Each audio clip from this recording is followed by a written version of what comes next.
Nah, kalau tadi tentang partnership berarti kita mulai dari bentuk usahanya. Berarti di sini kita bilang terbentuk akibat adanya dua atau lebih pihak atau orang yang saling membutuhkan satu sama lain yang nantinya membentuk suatu perusahaan. Nah, di mana bentuk partnership ini? Kalau kita bilang terkait dengan persamaan dasar akuntansinya, nanti akan membentuk suatu ekuitas pemilik. Nah, ini yang membedakan antara persekutuan, perseorangan, sama perseroan.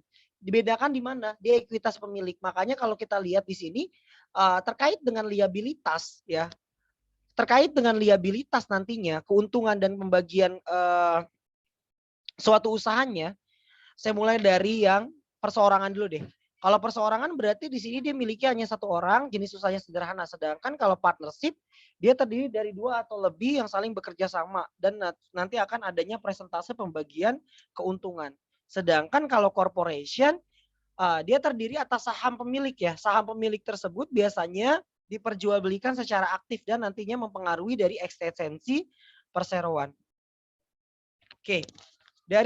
Dari modal kita bisa lihat di sini perbedaannya antara owners equity-nya si perseorangan sama partnership di sini terdiri dari beberapa pihak ya. Kalau misalkan persekutuan, saya lengkap lagi. Sedangkan untuk karakteristik dari persekutuan kita bisa lihat di sini yang pertama no limited on legal liability. Maksudnya adalah tanggung jawab persekutuan terkait dengan utangnya ketika misalkan dikatakan nanti tidak solvent atau tidak solvent itu berarti aset yang dimiliki tidak bisa menutupi liabilitas, maka nanti akan berdampak kepada harta pribadinya si pemilik dari persekutuan tersebut atau modal pemilik dari persekutuan tersebut bisa ikut serta dalam menyumbang terkait dengan ketika dia modalnya negatif. Nah, tadi saya bilang kenapa tidak solvent karena asetnya lebih dikit daripada liabilitas. Nah, makanya tadi ada terkait dengan no limitation on legal liability. Jadi tanggung jawabnya tersebut tidak terbatas. Jadi kalau kalian punya persekutuan, maka ketika nanti perusahaan ini memiliki utang yang banyak terus tidak bisa melunasinya, maka ada hal yang berdampak yaitu kalian harus melunasi bagaimanapun caranya sampai dengan harta pribadi juga bisa diikutsertakan dalam pelunasan liabilitasnya tersebut. Nah, terus noticeable maksudnya gimana? Ini termasuk dari tidak terutang pajak karena biasanya terkait dengan persekutuan ini ada yang tidak bisa terutang pajak, misalkan dividen yang dibagikan itu kan berarti bukan objek pajak dan juga tidak bisa dibebankan. Gaji atas pemilik, nah itu juga tidak bisa dibebankan untuk pajak ya. Ada di pasal 9 Undang-Undang KUP. Terus di sini kita bisa lihat lagi terkait dengan limited life. Maksudnya gimana? Kok keberlangsungan hidupnya terbatas? Ya, karena kalau misalkan persekutuan itu ganti orang atau ganti partner atau masuknya sekutu lama, masuknya sekutu baru atau keluarnya sekutu lama, maka itu sudah membubarkan persekutuan tersebut walaupun bisnisnya belum berubah. Beda ya antara pembubaran dengan penutupan liquidation. Kalau liquidation itu berarti pembubaran sifatnya itu permanen. Sedangkan kalau misalkan kita bilang pembubaran persekutuan yang going concern bisnisnya masih bisa, hanya perubahan akte, misalkan contoh, misalkan Alida Burbunan H, misalkan gitu ya. Alida sama Burbunan sama H ini membuat persekutuan. Pada saat misalkan contoh nih, Alidanya bilang, oke saya mau keluar deh karena saya udah nggak bisa atau mungkin saya udah nggak sama visi dan misi saya terhadap persekutuan ini. Maka secara diplomatis nantinya persekutuan tersebut dibubarkan secara hukum, akan tetapi kalau keberlangsungan hidupnya perusahaan tersebut masih bisa dilakukan atau aktivitas bisnisnya masih bisa dilakukan, itu masih bisa masih bisa diteruskan. Tapi beda kalau likuidasi. Kalau proses likuidasi berarti walaupun keluarnya sekutu lama atau masuknya sekutu baru, tapi tanpa melanjutkan dari aktivitas bisnis. Aktivitas bisnis itu udah nggak ada. Aktivitasnya hanya bagaimana melunasi utang, bagaimana menjadikan non current aset menjadi cash. Habis itu baru ketika ada selisihnya, baru dibagikan di distribution kepada si pemegang saham.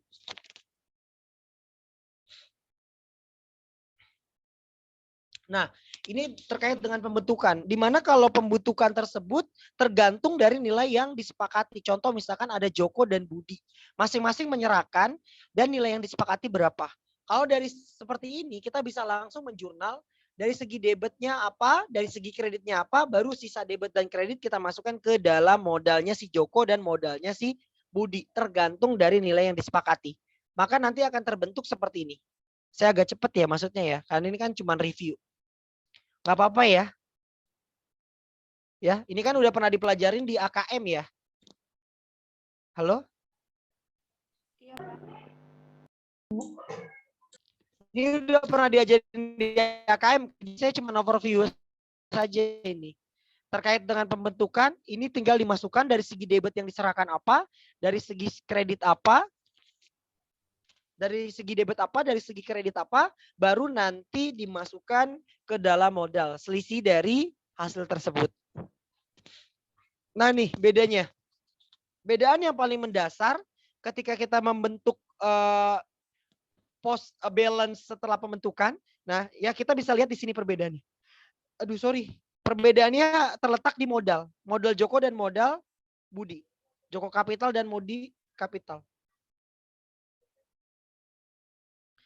Nah, pada saat pembagian laba, kita masih ingat ya, bagaimana sih cara menghitung pembagian laba? Pembagian laba firma atau CV itu dibentuk dari pengurangan. Nanti kan misalkan ada net income, dikurangi dengan salary allowance, dikurangi dengan interest allowance, dikurangi dengan ini baru nanti menghasilkan remaining income. Nah, remaining income ini baru menjadi pembagian dari hasil dari kepada masing-masing sekutu dan nantinya akan berdampak kepada modal sekutu itu akan increase. Nah, ini bedanya dengan saham. Kalau saham pada saat laba belum tentu income-nya si kitanya nih di perusahaan itu akan bertambah terkait dengan jumlah saham karena yang dicatat di Bursa Efek itu adalah saham yang tercatat. Ya. Nanti baru di bawahnya ada additional paid in capital atau yang disebut dengan agio maupun disagio. Kalau yang tadi kamu bilang, kalau di persekutuan itu enggak. Dia ketika ada laba, ada sisa laba, baru masuk ke dalam modalnya baru. Jadi modalnya terus-menerus akan increase atau decrease. Makanya ada surplus modal, ada defisit modal nantinya. Kalau kita lihat di sini, misalkan ya, dari laba bersih tahun 60 juta, ternyata ada salary allowance dan interest allowance setelah dijumlahkan berjumlah 49.890. Nih. Nih, ya. Itu dapat dari mana? Salary allowance dibagi 12 dan 24 ada di soal, 1 juta dan 2 juta. Interest allowance 6 juta dan 7 juta itu dapat dari mana? 10%, ya, 10%. Maka menghasilkan 49.890. Ketika di sini sisanya 10 juta, ketika dibagi dua akan dibagi rata, maka menghasilkan masing-masing 23 dan 26. Nah, ini yang akan menambah dari modalnya si Joko dan Budi yang baru. Maka nanti akan terbentuk modal Joko dan Budi baru. Ini setelah kita masukin ke dalam closing journal. Closing journalnya tinggal kalian debitkan terkait dengan sales, mengkreditkan akun purchase dan expand, memunculkan akun income. Kalau misalkan di sini terkait dengan laba, terus habis itu menutup akun price. Nah, kalau kita bisa lihat di sini, makanya nanti akan ada perubahan statement of change equity-nya langsung mempengaruhi ending capital. Bedanya di situ. Dia langsung mempengaruhi Joko dan Budi. Kalau di saham, dia enggak. Karena kan dia langsung masukin ke modal yang tercatat. Modal yang tercatat di bursa itu berapa, itu nilai parnya, baru nanti ketika ada perubahan nilai pasar di tanggal 31, nah itu menjadi kita bisa lihat akan masuk ke additional ataupun ke mengurang atau disagio dari saham tersebut. Kalau bagi si pemilik saham, kalau kita mengakui sebagai trading securities, maka kita juga akan menghitung gain on fair value dari penilaian saham. Tapi kalau di ini enggak, ya karena dia modal sekutu itu biasanya sudah menjadi pemilik perusahaan itu sudah sekaligus terkait dengan manajemennya. Nah, laporan keuangannya kalian bisa lihat di sini perbedaannya, ya. Kalau untuk persekutuan nanti ada tambahan division of income, ada pembagian income masing-masing ya. Kalau di perseorangan enggak. Tapi kalau di perseroan enggak kayak gini ya income statementnya ya. Dia nanti ada kalau habis net income atau EAT, habis itu di bawahnya baru ada earning per share. Kalau nanti ada pembagian nanti di bawahnya ada earning per share, berarti ada laba per saham. Kenapa? Karena itu untuk mengetahui berapa sih kontribusi satu saham terhadap penghasilan laba gitu. Nah, ini terkait dengan closing entries-nya bisa kalian lihat perbedaan antara perseorangan sama persekutuan. Kenapa saya bandingin dengan perseorangan? Karena kalau kita perseroan itu udah jauh berbanding terbalik ya, karena dia nggak ada joko kapital, nggak ada joko lagi kapital. Adanya adalah nantinya ini terkait dengan pembagian dividen saja. Kalau di perseroan. Nah, kalian bisa lihat di sini perbedaannya. Kalau di sini langsung dibagikan kepada masing-masing sekutu. Ini juga kita bisa lihat balance sheet-nya atau statement of financial statement ya. Financial statement-nya kita bisa lihat di sini. Balance sheet-nya perbedaannya di sini Joko, di sini ada Joko Capital dan Budi. Nah, nih tadi saya bilang kalau pembubaran tanpa harus melakukan penjualan aset dan tetap melanjutkan usaha itu bukan likuidasi ya. Jadi kemarin ada yang salah terkait dengan likuidasi atau konsep terkait dengan likuidasi itu apa. Kalau likuidasi itu berarti seluruhnya aset perusahaan itu udah nggak ada lagi. Betul-betul aktivitas bisnisnya itu udah nggak ada dan sudah tidak bisa dilanjutkan. Kalau kita bilang tentang perbubaran, ini terkait dengan dari kacamata legal, berarti bisa masuk ke sekutu baru. Kalian masih ingat nggak konsep dari masuk ke sekutu baru? Mungkin ada yang tahu? Yang terkait dengan sekutu baru masuk memberikan bonus atau tidak memberikan bonus atau yang kita sebut dengan untuk keuntungan untuk sekutu lama kayak gitu. Masih ingat gak? Bagaimana kalau sekutu baru masuk membeli aset dari membeli modal sekutu lama atau sekutu baru menyerahkan aset tapi di bawah nilai par, di atas nilai par atau sama dengan nilai par. Masih ingat gak kayak gitunya, Dek? Agak-agak lupa ya. Kenapa Alfiza senyum-senyum? Agak lupa ya. Apa terpesona ngeliat muka saya? Bercanda. Lupa ya. Oh iya, saya belum ganti ya. Ini masih webinar ya. Ntar saya ganti dulu deh.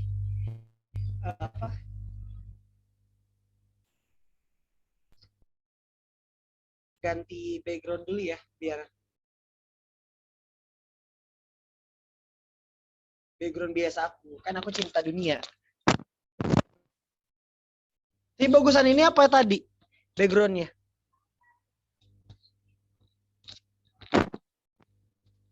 Senyum-senyum aja sih kalian.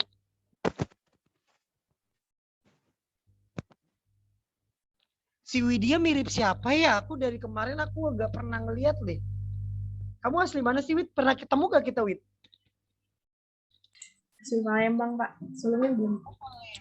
Gak pernah ketemu ya kita ya? Enggak, di dalam mimpi pernah gak? Di dalam mimpi. Canda, Wid. Gimik aja ya, biar agak slow aja gitu ya. Tapi kayaknya Alwi gak seneng deh. Dia mukanya cemberut gitu. Iya, Pak. Gak senang saya, Pak. Gak seneng? Kenapa, Wi? Ya, karena gak enak aja, Pak. Enggak, Pak. Canda, Pak. Canda. Kita bersaing secara sehat ya, Wi ya? Oh iya, ini sangat sehat, Pak. Tapi saya udah 5 langkah lebih maju, gak apa-apa kan, Pak? Oh, gak apa-apa. Ayu Ting Ting kali itu ya? Kok Ayu Ting Ting, Pak? Iya, kan pacar 5 langkah kan? Oh, itu 5. bukan Ayu Ting Ting ya? Itu apa sih? Lupa, Pak. Ayu Ting Ting itu apa sih? Ayo jangan ikut-ikutin itu saya dong, background saya. Anda dari kemarin ada terus, Cahyo. Katanya mau ngajarin suara Cikbang tuh kayak gimana. Oke, kita lihat ya. Nah, ini kalau masuk ke sekutu baru, dia membeli aset dari sekutu lama. Maksudnya gimana? Aset dari sekutu lama, gitu ya. Atau modal dari sekutu lama, dibeli sesuai dengan nilai par. Contoh, di sini ada Joko dan Budi. Masing-masing dibeli setengah. Berarti seharusnya si Joko itu mempunyai 64 sekian-sekian. Si Budi itu memiliki 78 8 sekian-sekian ya. Maka ketika dia beli setengah-setengah, maka di sini akan mempengaruhi dari modalnya Joko dan akan juga mempengaruhi dari modalnya si Budi. Maka nanti modal Joko dan Budi akan terdepresiasi atau bukan terdepresiasi ya. Akan berkurang sebesar 32 dan 39 dan akan dimasukkan ke dalam dialokasikan ke dalam modalnya si Susi. Maka nanti akan membentuk modal yang baru akan terbentuk sebesar segini. 174.900. Dengan proporsi berarti nanti Joko akan berkurang 25%, Budi akan jadi 25%, sedangkan si Susi akan 50%. Gitu ya. Sedangkan untuk struktur modal kenapa nggak berubah? Ada yang tahu nggak? Kenapa struktur modal tidak berubah? Modal awalnya tetap 142.900. Gimana Ajeng? Tahu nggak kenapa dibilang tidak akan berubah dari struktur modalnya nggak berubah? Struktur modal ini ya jumlah modal. Kalau struktur modalnya berubah tapi untuk jumlah modalnya tidak berubah karena kenapa? Ajeng Santika, kenapa Jeng? Struktur modal berubah tapi dari jumlah dia nggak berubah. Karena dia membeli langsung ke modal. Sehingga modalnya Joko akan berkurang 50%, Budi akan berkurang 50% dan akan dialokasikan ke Susi. Sehingga awalnya tetap 142.900 tapi dalam proporsi modalnya, proporsi ya, itu akan mempengaruhi. Gitu ya, nyambung ya? Maaf Pak, berarti Susi melakukan transaksinya itu di luar dari perusahaan gitu Pak, pembeliannya? Apa? Penyerahan kasnya gitu Pak. Oh, kalau kayak gini. Ini si Jokonya itu langsung melepas. Jadi Joko melepas untuk si Susi gitu loh. Nanti untuk si Susinya itu bayarnya langsung ke Joko. Atau enggak juga, atau kita juga bisa langsung menyerahkan ke aset perusahaan, tapi nanti aset perusahaannya kalau kayak gini sistemnya langsung mencatat jurnal kayak gini, ini jadi si Joko menyerahkan, si Budi menyerahkan, nah uang itu kan nggak ada, tapi juga bisa lewat perusahaan. Jadi pertama si Susi nyetor dulu cash pada Susi Capital 71450 gitu. Terus habis itu si Joko Capital, Budi Capital pada cash. Nilainya adalah sesuai dengan 71450 gitu, Dek. Bisa dua cara. Bukan Priva. Yang tadi bukan Priva Pak, langsung ke Joko Capital pada cash Pak, bukan Priva gitu. Bukan dong, ini kan pada saat dia bayar si Joko Capital, Budi Capital pada cash ini pada saat dia melepaskan si modalnya. Jadi ada dua cara. Pertama, Joko dan Budi langsung menyerahkan, itu berarti nanti penyerahannya tersebut di luar dan dia hanya menerbitkan surat notaris baru terkait dengan penyerahan modalnya. Yang kedua, dia masukin dulu duitnya, si Susi masukin dulu duitnya, cash pada Susi Capital. Habis itu si Joko jual, si Joko bilang, "Oke, saya bakal jual modal saya bakal saya keluar 50% ini, berarti nanti akan dibayar oleh perusahaan Joko Capital, Budi Capital pada cash." Begitu. Tadi yang nanya siapa? Oh baik Pak, saya Pak. Alwi ya? Ya. Alwi pakai bandu, Alwi, ya Allah, Alwi. Rambut saya udah panjang Pak. Ya cukur dong. Ntar ada yang bilang, kan ituan Pak, nggak boleh keluar-keluar. Ya, iya kan nggak boleh keluar Pak. kan emang. Sama ini Pak katanya lebih ganteng kayak gini. Sorry, cewek-cewek ini kalau kayak gini udah tipe-tipe buaya darat ya. Banyak alasan. Jadi Herlina jangan mau ya sama Alwi ya Herlina ya. Aduh, kan sehat katanya bersaingannya Pak. Astagfirullah. Canda Pak ya, canda Pak. Ya santai. Itu bukan dosen akuntansi biaya. Kalau masuk akuntansi biaya gimana kau? Ngomong seperti itu kau. Gak bakal berani Pak saya Pak. Aduh. Pasti diam salam saya Pak. Tuh, ya ini kalau tadi. Jadi dia nyerahin dulu asetnya. Kalau ini dia menambah. Nah ini masuk ke sekutu baru dia menyerahkan aset. Ini ada 3 kategori ya. Menyerahkan aset sesuai dengan nilai nominal, menyerahkan aset nantinya di bawah nilai nominal, pengakuannya, menyerahkan aset di atas nilai nominal. Kalau nanti misalkan di sini si Susi nih ya. Si Susi bilang pada tanggal 2 agar modal persekutuan baru makin besar, Susi masuk sebagai sekutu baru dengan menyerahkan kas. Berarti kas pada Susi Kapital. Nah nih, yang tadi saya bilang. Kalau nanti dia menyerahkan kas, tapi pengakuan presentasenya tersebut tidak sesuai dengan yang diberikan, misalkan 80% seharusnya 45% kepemilikan. Ternyata 80 juta tersebut hanya 30% kepemilikan. Nah, itu baru yang disebut dengan menyerahkan aset sebagai bonus untuk sekutu lama. Tapi kalau dia menyerahkan asetnya, dia nyerahin 80. Seharusnya 45%, tapi dia dapat 60% kepemilikan. Itu namanya adalah bonus untuk sekutu baru. Jadi masuknya aset tersebut bisa menjadi bonus sekutu lama, bisa menjadi bonus sekutu baru. Kalau yang di sini kita bisa lihat pada tanggal 2, agar modal persekutuan baru makin besar, tadi ada 80 juta ya. Tapi dia hanya mendapatkan 25% atau 1/4 kepemilikan dari persekutuan baru. Nah, kalau kita bisa lihat, seharusnya kalau kita bisa lihat totalnya kan 222.900 ya, 22900 ya. Yang kita bisa lihat ya dari sini ya. Tapi kepemilikan dari 22900 kalau kita bagi coba 80 dibagi 22900 berarti berapa persen kepemilikan? Coba kita bagi. Kita kalkulator. 80 dibagi 22, 2,9. 36%. Enggak mencerminkan 25% kepemilikan. Maka harus dikurangkan. Yaitu penghasil pengurangannya menjadi 55.725. Nah ini kalian kalau mau tahu dapat dari mana tinggal 25% dikalikan dengan berapa sih kepemilikan yang seharusnya didapatkan dari 22.900 dikali dengan 0,25. Ya. Dikalikan dengan 0,25 menghasilkan 55.725. Sehingga dengan demikian harus ada yang dikurangkan.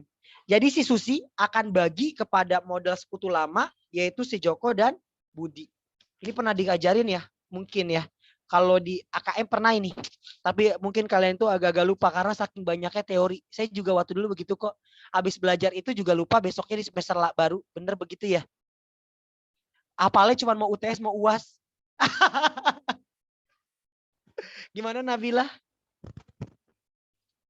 Iya Pak, soalnya banyak yang harus dihafal ya. Iya, Apalagi anak bener. IPA ya. Iya. Anak IPA tuh semester 1, semester 2 itu kelabakan gak sih? Iya sih Pak awalnya. Tapi habis itu lebih pintar anak IPA ya rata-rata ya. Cielah. Biasanya sih begitu. Amin. Mana Aris ketawa aja. Aris waktu dulu dari anak apa Aris? Jangan ngomong dari anak orang tua ya. Saya SMK, Pak. Kamu SMK apa? SMK apa? Akuntansi, Pak. Udah ngelotok ya. Kalau anak SMK itu akuntansinya itu sampai semester 4 itu udah ngulang-ngulang lagi ya. Harusnya semester 4 itu udah ngulang-ngulang. Tapi pas semester 5 keteteran, Pak. Iya, makanya semester 4 itu udah ngulang-ngulang lagi. Berarti kayaknya calon wisudawan terbaik nih, Aris nih. Enggak, Pak.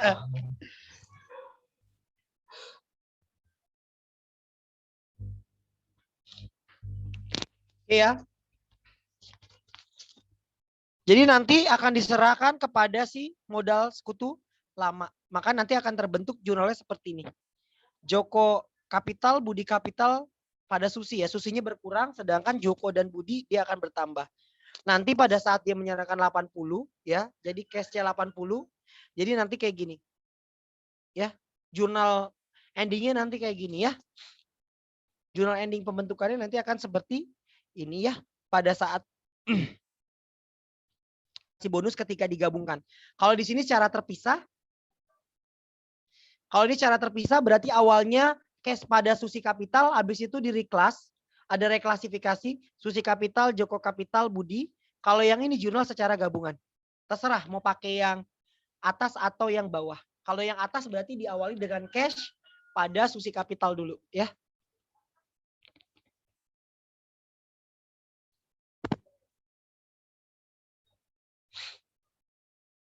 Nah, ini masuk ke sekutu baru dengan menyerahkan aset, tapi di sini ada fair value-nya. Nah, nih tadi saya bilang, terkait dengan perubahan fair value, ya, terkait dengan perubahan fair value, dia langsung masuk menambah si modal sekutu atau langsung mengurangi si modal sekutu. Kalau fair value-nya di atas market, maka nanti akan menambah modal sekutu. Tapi kalau fair value-nya di bawah market, maka harus mengurangi dari modal sekutu. Contoh, inventory di sini tercatatkan 18. Kalau dia tadi tercatatnya sebagai 10, maka sisanya 5, nanti dibalik. Berarti nanti Joko Kapital, Budi Kapital pada inventory 2,5, 2,5, 5 gitu. Bedanya di situ ya. Terkait dengan demikian.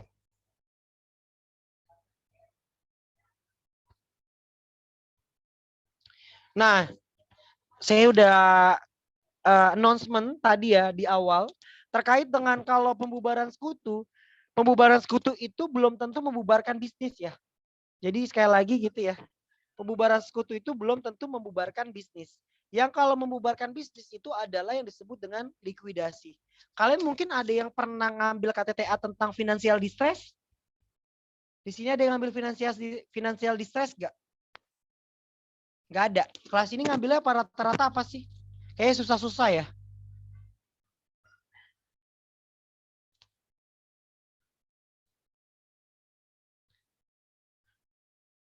Coba. Ada yang tahu tentang financial distress nggak? Rehan gimana? Tahu nggak tentang financial distress? Pernah diajarin di MenQ kalau nggak salah. Terkait dengan metode Zimizetsky, terus Springet, Alman Z-score, masih ingat? Rehan? Enggak, Pak. Bagus, jujur. Saya suka kayak gitu. Cewek-cewek, inget ya, Rehan itu orang yang jujur, oke? Tuh, sorry ya Alwi ya. Kok gue kenal lagi kan Alwi? Enggak, Pak. Cewek sukanya yang bad boy biasanya, Pak. Emang iya, enggak deh. Kalau yang bad boy itu rata-rata sekolah-sekolah bukan anak stan. Kalau anak stan cewek-ceweknya maunya adalah seiman, setakwa, cielah. Ini rata-rata nih. Ya enggak? Yang bisa visi misinya yang sama gitu loh. Beda Wi. Kecuali kamu anak-anak yang lain lah ya. Saya nggak mau nyebutin kampusnya. Coba, bener gak? Nurul Faiziah, bener gak kayak gitu? Masa? Kan katanya jodoh itu adalah sesuai dengan karakteristik dan inian kita kan. Kalau kitanya baik, berarti jodoh kita juga baik kan? Begitu ya Nurul ya? Iya, Pak. Emang kamu mau yang bad boy, Nurul? Enggak. Tuh, sorry.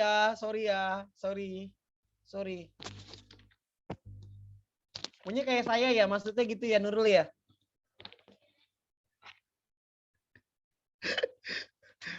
Canda Nurul mah diem aja tuh kan.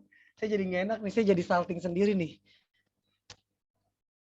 Oke ya, kalau tadi terkait dengan pembubaran persekutuan ini biasanya hanya pembubaran akte. Tapi kalau misalkan tadi yang disebut dengan financial distress, itu belum dibubarkan.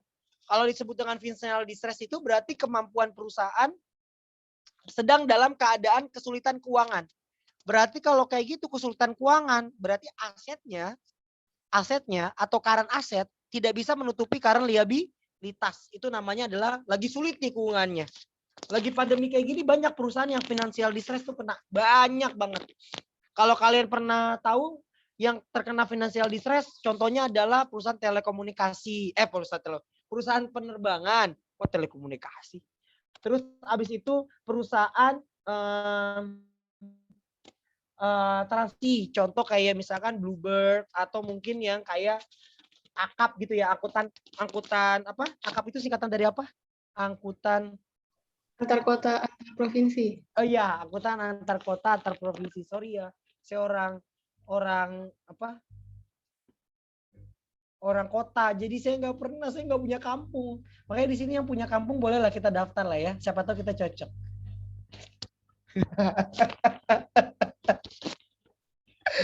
Oke.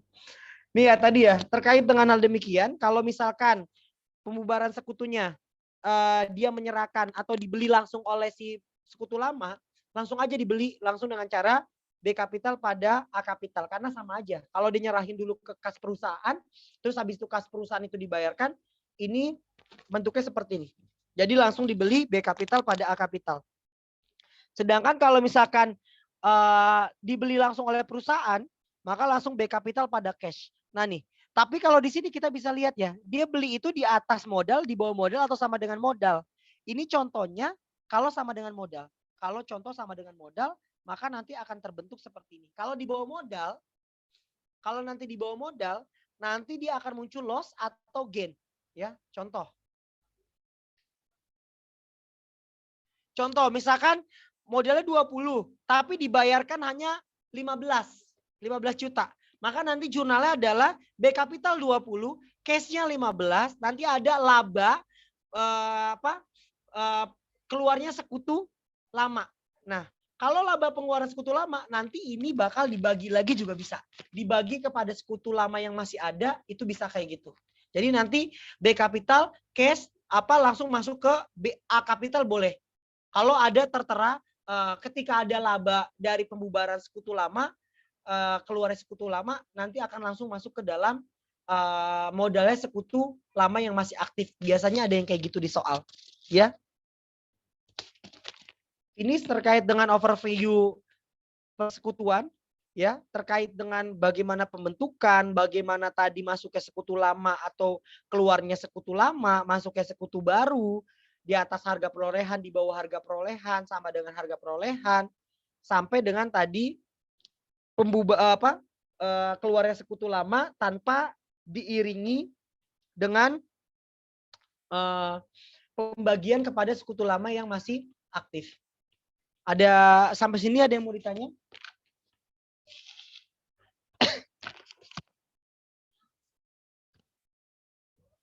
Sampai sini ada yang mau ditanya? Nggak ada? Nggak ada yang mau ditanya ya? Cukup ya? Habis ini kita masuk ke cash distribution.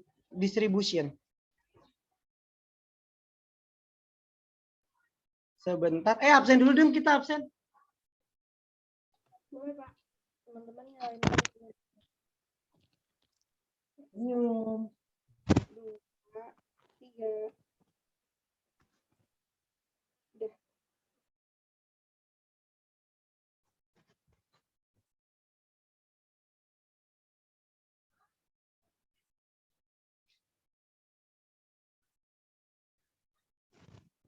Sudah? Udah dikirim, Pak. Catatan, thank you.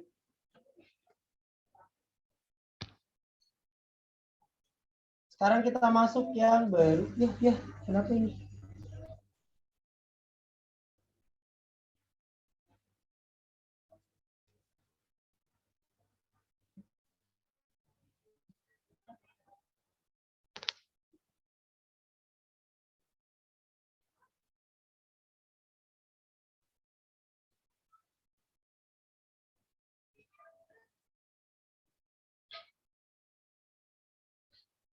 Nah, ketika ada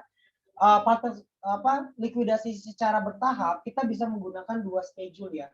Yang pertama bisa save payment, yang kedua bisa dengan cara cash distribution. Ketika distribution, bedanya apa sih sebenarnya? Bedanya hanya ketika adanya kelemahan di save payment. Kalau save payment itu kan kita bikin schedule terus ya. Ketika saldo modal dengan saldo yang ada, saldo aset dan saldo modal yang tidak sama, maka harus dilakukan pembagian modal yang aman atau save payment atau pembayaran modal yang aman terkait dengan sisa dari hasil kas yang aset yang dimiliki, aset dulu ya. Tapi kalau nggak sama, dia harus dibikin save payment schedule. Tapi kalau cash distribution nanti kita akan coba perhatikan. Dia ada 3 langkah kalau cash distribution. Nah, ini kemarin saya udah kasih tahu ya terkait dengan likuidasi secara bertahap harus mengkonversi terkait dengan kasnya tersebut. Tapi kan ada waktu yang dibutuhkan. Kenapa demikian? Karena nggak mungkin seluruh asetnya tersebut dijual dalam periode yang sama, hari yang sama, waktu yang sama. Apalagi kalau asetnya itu dilelang. Nyambung ya? Kalau asetnya dilelang kan tergantung dari giliran lelang. Apakah mungkin laku lelang tersebut? Belum tentu. Gitu. Ternyata rambut saya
Tes, bapaknya hilang ya?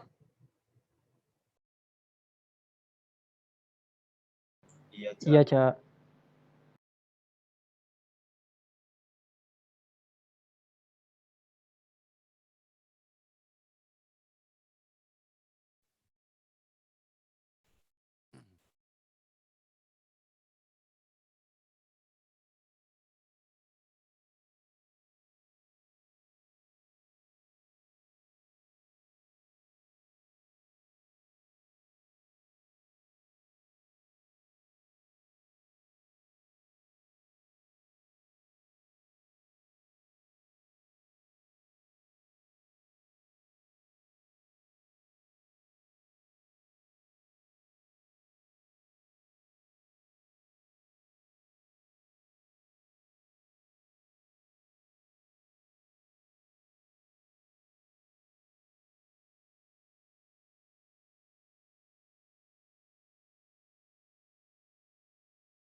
Ada gangguan internet.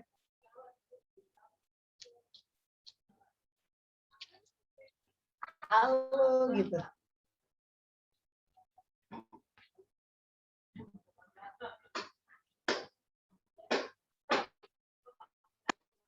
Siapa itu? Kakak ya? Ada kakak ya? Kakak ya?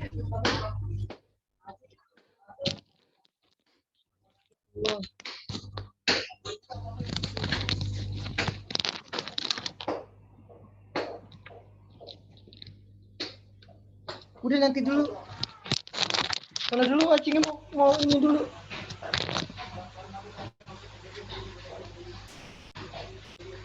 Iya, sana dulu ya. Hati-hati. Sorry ya.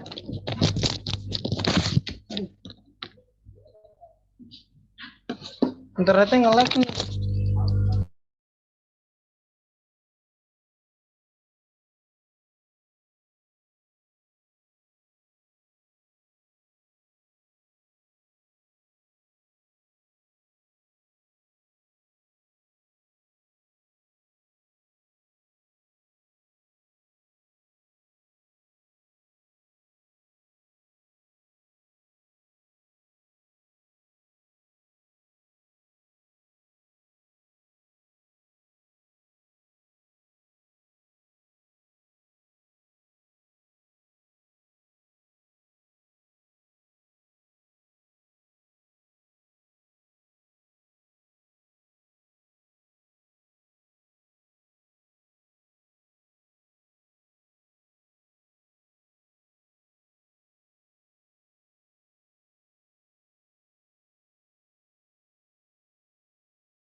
Masih putus-putus gak?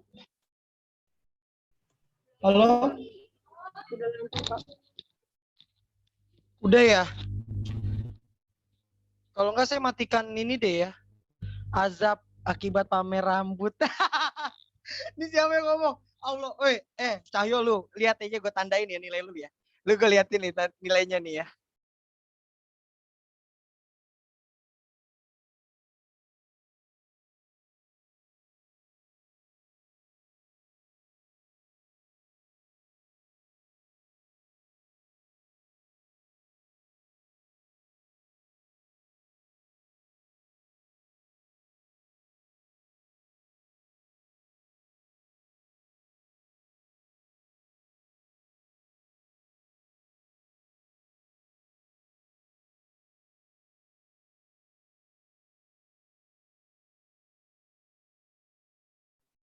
Oke, halo.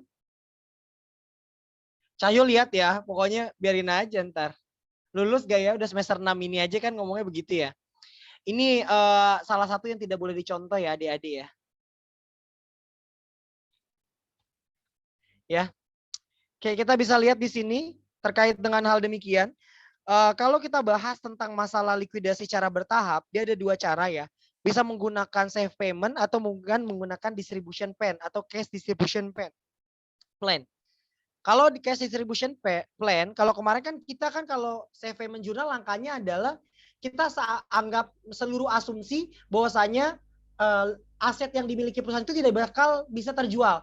Makanya nanti harus ada pengurangan kepada masing-masing sekutu. Ya, harus ada pengurangan kepada masing-masing sekutu sampai dengan modalnya tersebut ada yang plus. Kalau semuanya minus berarti nggak akan ada pembagian yang aman. Berarti pada saat itu nggak ada terkait dengan schedule pembagian modal yang aman ketika tadi ya modalnya tersebut dari masing sekutu itu nggak ada yang plus. Tapi kalau misalkan nanti ada yang plus berarti itulah yang didahulukan. Maksudnya gitu ya.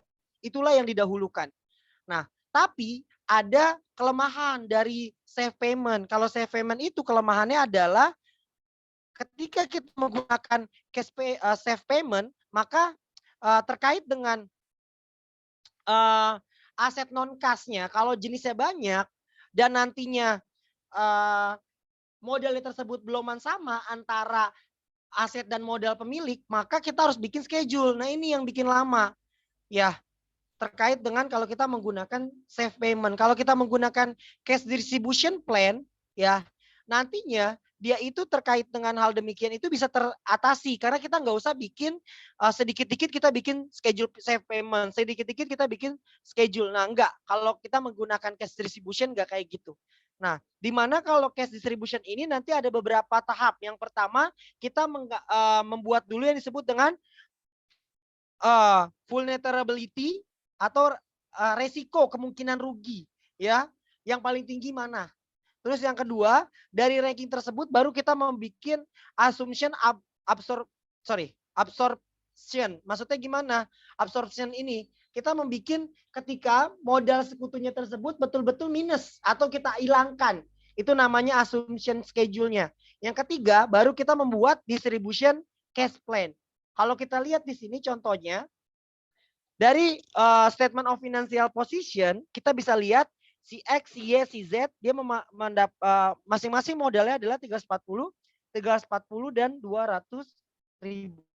Karena di sini dia juga ada aset dan juga ada loan to Z dan loan from Y ya. Nah ini nanti akan mempengaruhi terkait dengan pembuatan likuidasi. Nah yang pertama tadi langkahnya adalah kita membuat yang disebut dengan ini sama ya jurnalnya ya. Ini soalnya sama. Soalnya sama kayak kemarin. Yang pertama, kita membuat yang disebut dengan tadi ya, vulnerability terkait dengan ranking. Dalam menentukan VR, saya singkat aja ya. Dalam menentukan VR, kita membagi saldo ekuitas para sekutu setelah disesuaikan dengan piutangnya, dengan presentase profit sharing. Maksudnya gimana? Kita bagi, kalau tadi totalnya si X masih 340 karena dia nggak ada loan maupun piutang maupun utang, sedangkan si Y di sini ada loan maka nanti akan bertambah 20, sedangkan si Z dia akan berkurang 40. Maka nanti akan terbentuk terkait dengan vulnerability-nya terkait dengan rankingnya tersebut ya, VR-nya tersebut, dia akan partner equity-nya akan bertambah plus minus dari piutang dan juga utang akan terbentuk 340, 360 dan 160. Kita bagi dengan rasio profit sharing. Menghasilkan 680, 1,2 dan 800.000. Kita bisa di sini kita bisa lihat mana yang paling rentan terkait dengan resiko rugi. Berarti yang paling rentan adalah 680. Kenapa bisa demikian? Kenapa bisa yang paling kecil?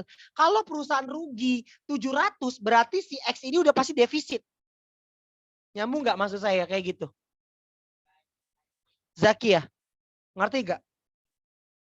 Kalau perusahaan ini rugi 700.000 aja berarti si X ini udah pasti modalnya kan defisit kan? Akan ada bersaldo debit karena jumlah modal potensialnya itu 340.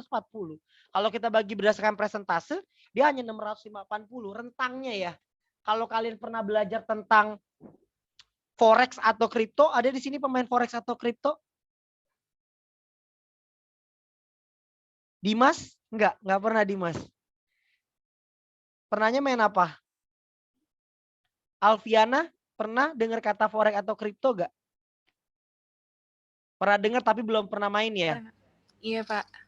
Oke, nih kalau kita main kripto ini udah nggak lumrah nih. Jadi kalau kita misalkan masukin modal 1 juta, rentang kita tuh berapa sih margin loss-nya? Jadi kalau kita misalkan 1 juta tersebut ketika kita open position, terus pada saat itu turun menurun terus menurun, nah itu bisa menyebabkan saldo kita 0. Makanya kalau di kripto itu high risk high return, high risk banget. Saldo kita bisa 0. Kalau saham kan nggak mungkin 0. Emang ada harga saham 0? Nggak ada kan? Minimal 50. Nah, makanya kalau di kripto bisa 0, kenapa bisa rugi besar, bisa untung besar? Karena itu. Gitu. Rehan lagi makan apa? Bagi dong. Nggak apa-apa, saya iseng aja. Saya sambil ngetuk-ngetuk gitu loh. Nyemil, Pak. Nyemil. Gimana kemarin nyate gak? Enggak, Pak. Enggak ya? Enggak, Pak. Ya nggak apa-apa. Saya juga nggak selalu suka sate soalnya. Nah, setelah tadi kita bikin pertama tentang VR, sekarang kita bikin yang tadi, yang kedua ya. Assumption loss terkait dengan absorption. Maksudnya gimana? Langkah keduanya berarti kita mengasumsikan dari masing-masing model ini kita habiskan. Ya, kita habiskan. Contoh, berarti schedule terkait dengan hal demikian, langkah kedua dari cash distribution dimulai dengan pre-liquidation equity dan membanding setiap ekuitas sekutu dengan kerugian yang akan menghapuskan ekuitas yang paling tadi, VR yang paling gede siapa? Yang paling resiko rentang terkait dengan rugi. Si X ya. Maka kita bagi nih. Pre-acquisition-nya kita samakan 340, 360, 160. Dari tersebut kita bisa ambil kesimpulan dari yang 340 berarti kita harus membebani setiap ekuitas sekutu yang ada seakan-akan dia nanti rugi ya. Berarti dengan demikian 340 ya, berarti nanti dialokasikan kepada Y dan kepada Z. Y 30/50, Z 20/50, maka menghasilkan 24 136. Maka nanti totalnya berarti totalnya adalah 680, sorry. Sisanya berarti adalah 156 dan 24. Mana lagi yang kedua yang kemungkinan rugi? Kerugian yang paling besar adalah yang Z yang kedua rankingnya. Berarti Z itu 24. 24 itu berapa persen? 24 itu adalah tadi berarti 40% kan sisanya kan? Berarti 60%-nya berarti berapa? Nah itu. 60%-nya adalah si Y akan mendapatkan 36. Karena ini kenapa bisa 24? 24 itu kan tadi kan berarti kan 40%-nya gitu ya. Berarti si Y-nya untuk dapatkan ini perhitungan otomatis ya. Berarti 24 itu tadi 40%-nya. Sedangkan berarti terkait dengan si Y-nya dia akan mendapatkan 36. Maka nanti totalnya akan rugi sebesar 60.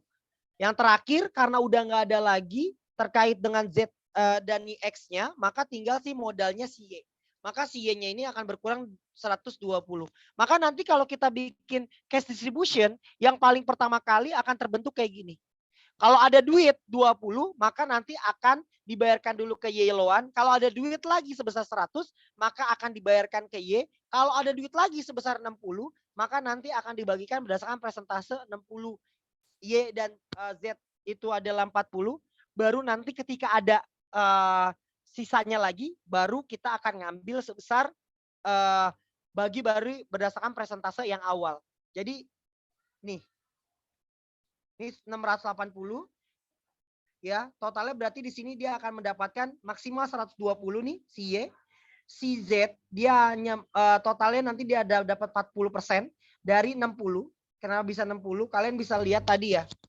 24% berarti sisanya kan berarti 60% lagi kan yang belum terambil gitu loh ya. Maka nanti akan terbentuk nih. Ya, cash distribution selanjutnya digunakan sebagai acuan setiap untuk melakukan distribusi kas. Jika cash distribution diterapkan pada likuidasi bertahap, ilustrasi di atas, maka setiap akhir bulan akan dilakukan pembagian kas berdasarkan cash distribution tersebut. Jadi yang ini ya, sesuai dengan cash distribution tersebut ya. Artinya jika ada liabilities lebih muncul, muncul duluan, maka kas tetap harus dibayarkan kepada liabilities, baru nanti hasilnya akan dibagikan kepada sekutu. Nah, hasil pembagian kas baik dengan cara safe payment ataupun cash distribution akan sama. Jadi nggak akan ada perbedaan. Kita bisa lihat di sini. Ini soalnya masih sama ya. Soalnya masih sama soal yang kemarin. Yang ini soalnya offside loan Z ke saldo modal, goodwill-nya dihapuskan, piutangnya ditagih, inventorinya dijual dengan harga 160 padahal harga 200 dengan cost-nya adalah 160, maka nanti baru kita lihat. Setelah kita lihat akan muncul seperti ini. Ya, sampai dengan pre-distribution saya nggak ulangi lagi karena ini terkait dengan bagaimana pendistribusian dari soal yang Januari tadi ya. Nah, ini tadi saya bilang, kalau kita ada punya duit, ya kita udah punya uang, masih ada 640. Ya, 640 dan kita nanti sisain adalah 20, maka nanti akan muncul 620 kan. Nah, yang pertama yang kita bayar itu siapa dulu? Sesuai dengan cash distribution plan, yang kita bayar adalah kepada si priority liabilities. Setelah masih ada, berarti kalau tadi kita sisakan adalah 20 itu dari soal ya, dari soal. Maka masih ada 120.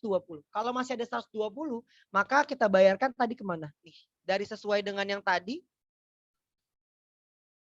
balance 120, maka kita bayarkan dulu. Ternyata si Y, dia ada loan, maka kita bayarkan dulu ke loan. After that, baru kita masukkan ke dalam partner Y Capital. Maka nanti akan muncul di balance 1 Februari akan terbentuk seperti ini.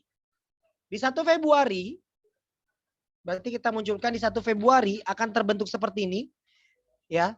Untuk yang sale of equipment, sale of equity, pet liquidation, liabilities discovery, ini sama seperti yang kemarin saya sudah jelaskan. Ini dari soal di bulan Februari. Nah, karena tadi kita sudah lihat dari saldo pre-distribution-nya udah ketahuan, maka kita lihat lagi. Pertama, uang tersebut tetap harus dibayarkan kepada priority liabilities. Setelah itu kita kurangi 20, masih menghasilkan 228.000 ya. Masih menghasilkan 228.000. Nah, 228.000 ini kan tadi kan kita udah bayar 120, udah habis ya berarti ya untuk si Y. Berarti kita bagikan lagi 228 dikurangi mana? Tadi 60. Kenapa bisa 60 nih? Ya. 60 ya. Terkait dengan demikian ya 60 ya. Maka 60-nya itu akan dibagikan ke dalam si Y dan juga Z. Ya, Y dan juga Z. Setelah itu masih ada sisanya lagi baru dibagikan kepada masing-masing sekutu sesuai dengan persentase 50% X, 30 persentase Y, 20 persentase Z. Sehingga dapat disimpulkan baik itu likuidasi secara bertahap dengan menggunakan safe payment, dengan menggunakan cash distribution plan akan menghasilkan saldo yang sama ya. Tapi enaknya kalau cash distribution dia dari awalnya udah ada ya. Dari awalnya dia udah bikin kayak gini. Jadi dia nggak usah lagi. Kalau yang tadi kan kalau cash distribution kan kalau save payment kan dia sesuai dengan tabelnya dulu ketika modal tidak sama dengan aset. Oke. Finish materi kita, Catami. Kita latihan soal aja nggak apa-apa ya. Tapi dikumpulkan minggu depan aja. Siap, Pak. Gimana Catami? Siap, Pak. Is oke ya kawan-kawan ya. Ikhlas kan ya. Ini sebenarnya korupsi waktu sih saya. Tapi kan kita kan ini sebenarnya ya ini korupsi waktu saya. Harusnya saya dampingin kalian untuk latihan soal dulu ya. Tapi nggak apa-apa ya. Latihan soalnya nanti lumayan deh ya. Nanti dikumpulkan minggu depan aja. Gimana? Kalian ikhlas gak? Apa masih mau tetap lanjut? Tapi nggak enak nih di bawah saya udah dipanggil. Gimana Paul? Ikhlas sekali, Pak. Ikhlas sekali. Alida gimana Alida? Stop recording aja dulu ya.